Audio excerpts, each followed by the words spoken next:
પ્રાકૃતિક ખેતી અપનાવી છોટાઉદેપુરના ધડા ગામના સુરેશભાઈ રાઠવા વર્ષે અંદાજે 1.50 લાખ મેળવે છે. પાકમાં થતી જીવાત માટે નિમાસ્ત્ર, બ્રહ્માસ્ત્ર અને અગ્નિશાસ્ત્ર ઉપયોગ કરતા સુરેશભાઈ રાઠવા પ્રકૃતિના ખોળે વસતા ગુજરાત અને મધ્યપ્રદેશની સરહદે આવેલા છોટાઉદેપુરના ધડા ગામ ચારે બાજુ જંગલ અને ડુંગરોથી ઘેરાયેલું છે. અહીંના ધરતીપુત્રો ડુંગર પર બાપદાદાના સમયની પરંપરાગત અને જંગલમાં મળતા કંદની ખેતી કરે છે.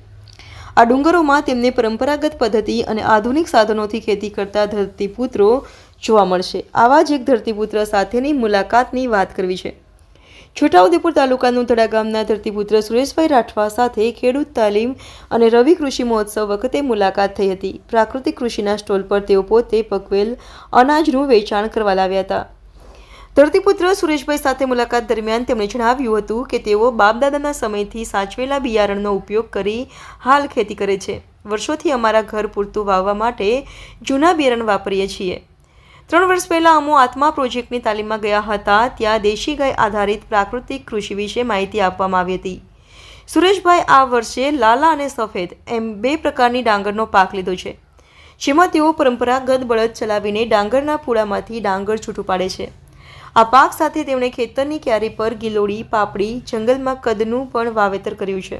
ડાંગરનો પાક તૈયાર થઈ ગયો છે, બસ બજારમાં વેચાણ કરવાનું છે. અમે વર્ષોથી ગાય આધારિત દેશી ખેતી કરીએ છીએ. હાલ 4 એકરમાં ખેતી કરીએ છીએ, જેમાં અમને આ વર્ષે રૂપિયા 1.50 લાખના નફાનો અંદાજ છે. દેશી ગાયના નિભાવ ખર્ચ માટે મહિને રૂપિયા 900 એમ વર્ષે રૂપિયા 10,800ની સહાય મળે છે.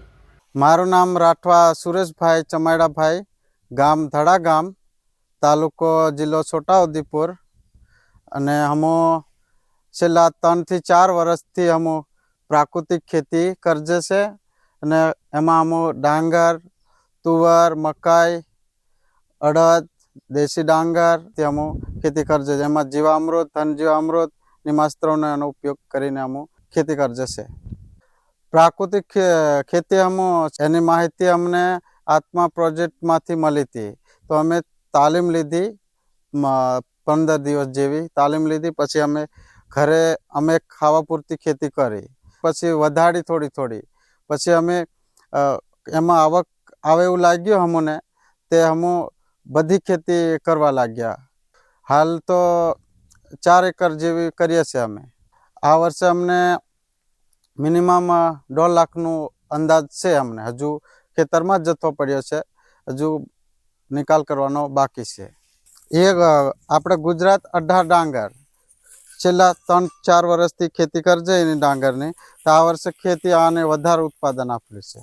પહેલાં અમે બીજા અમૃતથી અને માવજાત કરી, પછી અમે પાછું ઉછેર છોડનો વિકાસ સારો થયો એટલે પછી રોપ્યા બાદ પછી એનો જીવામૃત, ધનજીવામૃત બધું એમાં અમે ટાઈમે ડેલી પાવતા હતા.